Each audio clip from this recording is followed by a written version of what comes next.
ovim ludacima svi tvoja dva sina.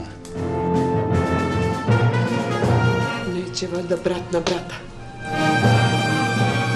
Nisu zlikovci, ali su zla vremena.